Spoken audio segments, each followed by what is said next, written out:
Hello, my name is Derek Freeman, and my article presentation will be on the effects of the ketogenic diet on exercise metabolism and physical performance in off-road cyclists.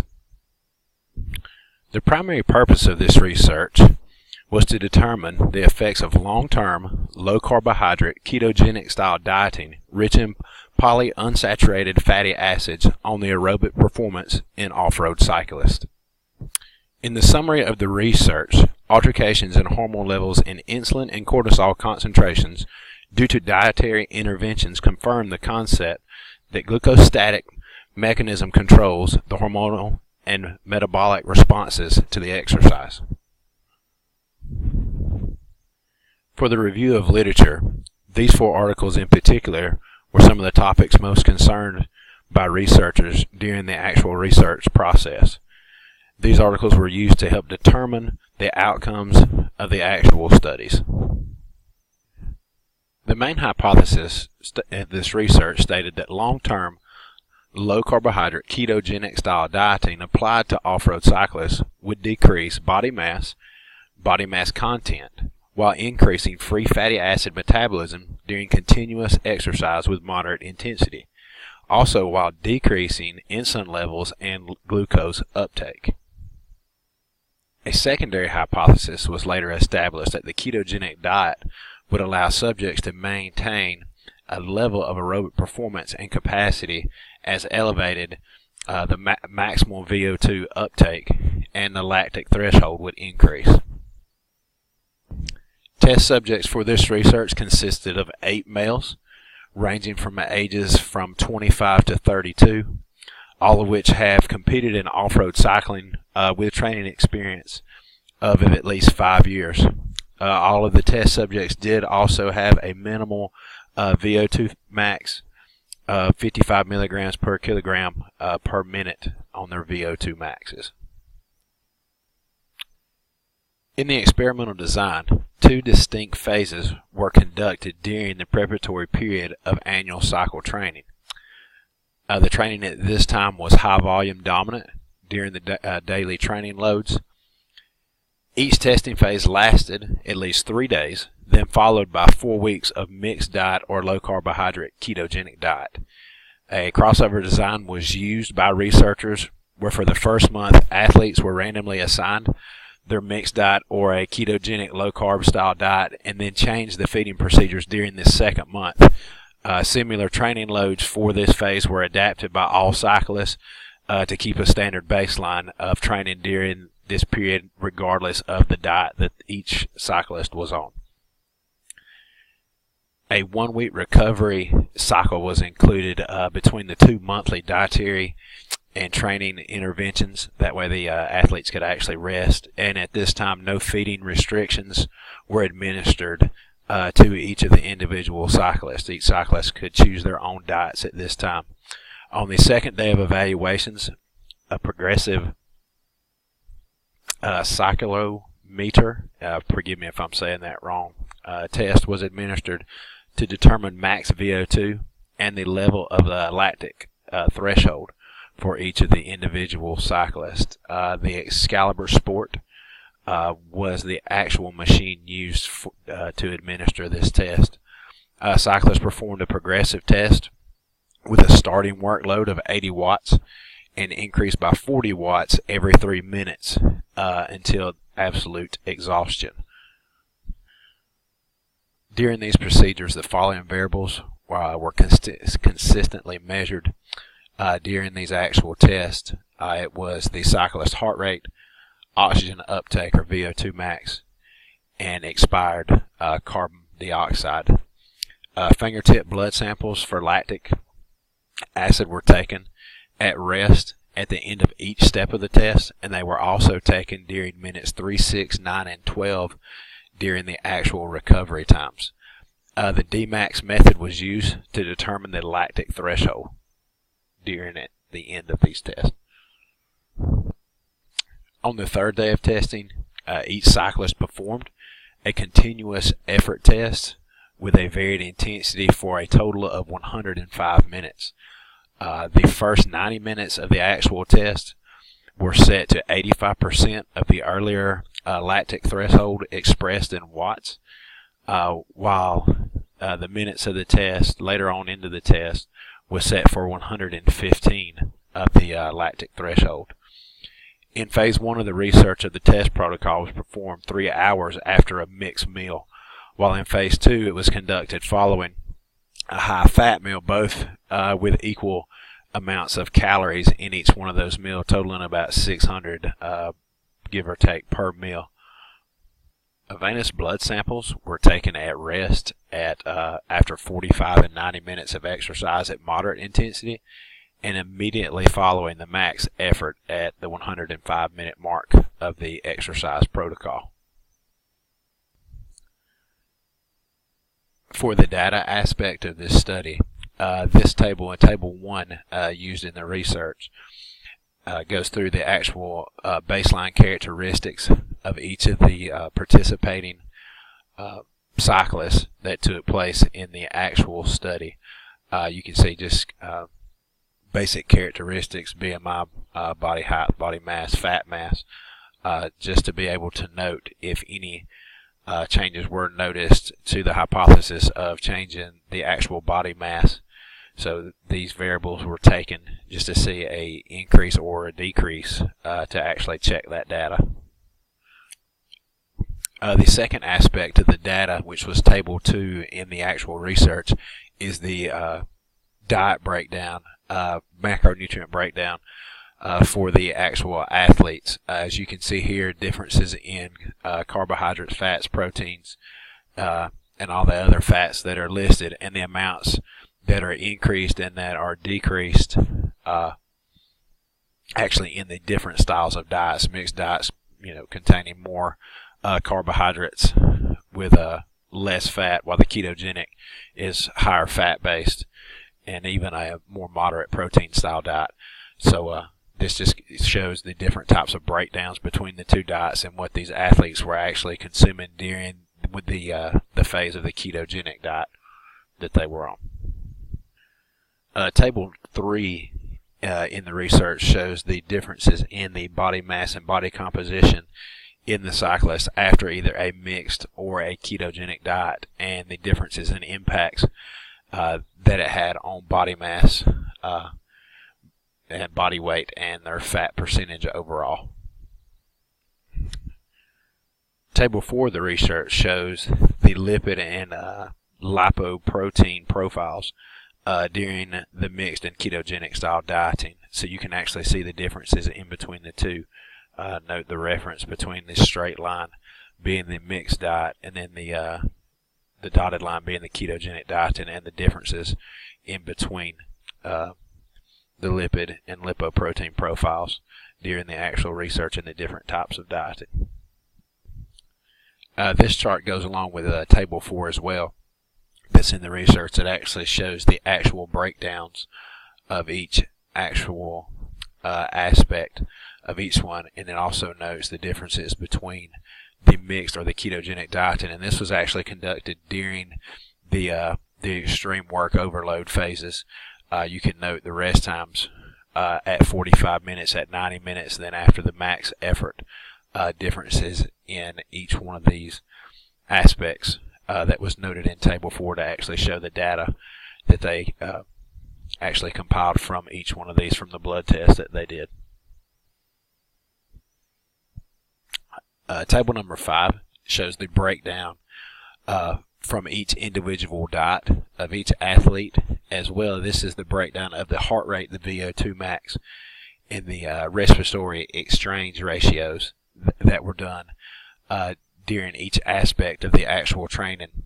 You can see timeline on this was 10, 45, 90, and then after the max effort protocols, while resistance was steadily increasing as well.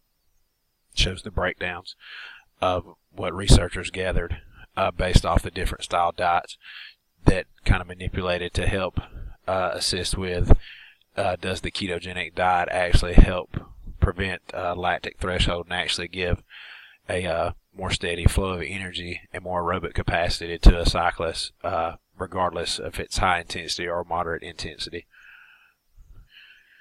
Table 6 shows the values of the biochemical variables insulin, glucose, the creatine, the lactic acid buildup, as well as testosterone, cortisol, after both the mixed and the ketogenic diets, and the effects that it even has on those as well.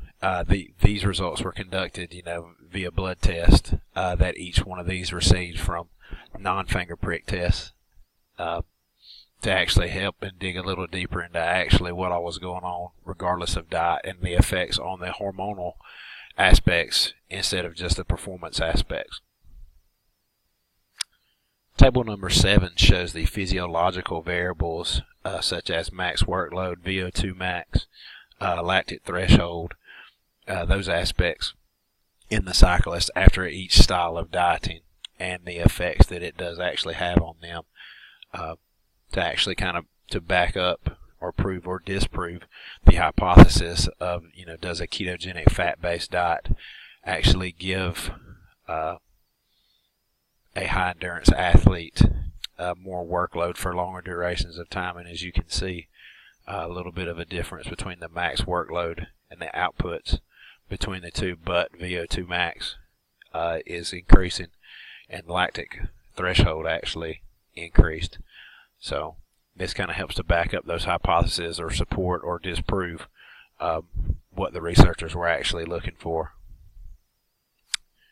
And this chart shows the concentration of the lactic acid, regardless of protocol, whether it be mixed or being ketogenic. Yet again, mixed diet is the solid black line, while ketogenic is the black dotted line. Biggest thing the researchers noted was during the maximum effort aspects of the training protocol at the 90-minute mark was one of the biggest marks that they have for the concentration of the lactic acid buildup, was something that the researchers noted and discussed in the research that actually kind of raised some flags to them about the lactic threshold at this point. So that was something that they noted in their research. That was kind of a big find. In the discussion aspect of the research, researchers discussed that consuming a low carbohydrate ketogenic style diet may be recommended to promote fat oxidation during exercise at moderate intensity and at rest. Didn't really show any good effects on the high end of the intensity for long durations of time. However, they did say that fat loading may also slow down the rate of carbohydrate utilization and enhance endurance performance in long distance events lasting for 2 to 5 hours. Said it was especially true during long-term ketogenic diets, where it wasn't just like very short-term, like month to month, but for long-term ketogenic diets where the body actually adapts to increase fat oxidation through endocrine changes, where the body actually completely turns to fat as a fuel source, so that it does have an ample supply of energy once the glycogen runs out in the muscle. That it does turn to fat, so it can give you some prolonged energy for long durations of time, but not at a very high rate. And I think it was important that they noted that it was moderate intensity, not necessarily high intensity exercise that it was most beneficial on. Researchers discussed that the low carbohydrate, high fat diet applied in this study caused a 4-fold elevation in pre-exercise butyrate concentration and a 2-fold increase in resting plasma free fatty acid concentration. This indicates compliance with the prescribed ketogenic diet compared to a high carbohydrate diet or a mixed diet with 50 to 70% of energy coming from carbohydrates. A high fat diet with 70% of the calories derived from fat significantly increase the concentration of free fatty acid to the total energy expenditure during moderate intensity exercise. During the last 15 minutes of exercise, when maximal intensity was introduced, free fatty acid metabolism was inhibited, and which was evident by significant increases in lactic acid concentration. This was observed in the case of both diets, yet it was more pronounced with the high-fat diets. Researchers noted that the benefits of the ketogenic diet related to athletic performance may also be caused by changes in body mass and body composition. This may be true, not only in aerobic endurance sports disciplines, but also sports that includes weight class. So that, a collegiate wrestler or someone that has to maintain a weight class and hold a required body mass can actually still compete and have energy while still trying to maintain a lower weight. The ketogenic diet introduced in this research project simulated favorable changes in body mass and body composition, as well as lipid and lipoprotein profiles. The most likely reason for those changes included, the predominance of the polyunsaturated fats in the diet. Further benefits of a high-fat diet with significant intake of omega-3 fatty acids may be related to reduced post-exercise muscle damage, which was observed by lower rest and exercise plasmas activity, in this actual research project. The differences were predominantly different in the and visible in the maximal effort phases of this study. The changes hormonally in this diet induced by the ketogenic diet and the exercise protocol were similar to those reported previously in regards to insulin and cortisol, while lower values of testosterone after a high-fat diet at rest and during the exercise protocol are difficult to explain. A lot of that can be much more than just diet. The altercations are in the insulin and cortisol concentrations due to dietary interventions confirm the concept that the glucostatic mechanism controls the hormonal and metabolic responses to exercise.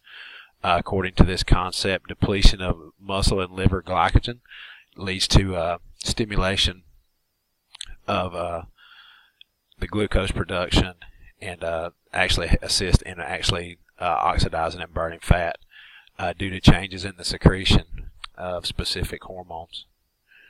The main limitation of this study includes the small number of subjects participating in the experiment, the use of electrical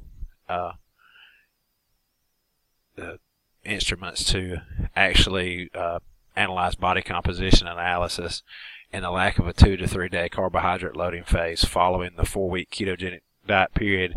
This could confirm or reject the hypothesis regarding improved endurance and increased lipid metabolism after a ketogenic diet followed by a carbohydrate loading phase. It can be concluded from this study that long-term high-fat diets may be favorable for aerobic endurance athletes during preparatory seasons when high volume and low to moderate intensity training loads are predominant in the training process. A training program with high volume on a ketogenic diet showed increases in fat metabolism during exercises, reduced body mass and fat content, and decreased post-exercise muscle damage. Low carbohydrate ketogenic diets decrease the ability to perform high intensity work, though. That's due to the decreased glycogen in muscle stores and the lower activity of the glucose-based enzymes. This was exposed by the lower lactic acid concentrations at the maximal workloads during that last 15 minutes of that 105-minute test at an extremely high intensity of the protocol. With that being said, this will conclude my presentation on the effects of the ketogenic diet on athletic performance in off-road cyclists. I hope you enjoyed it. Thank you.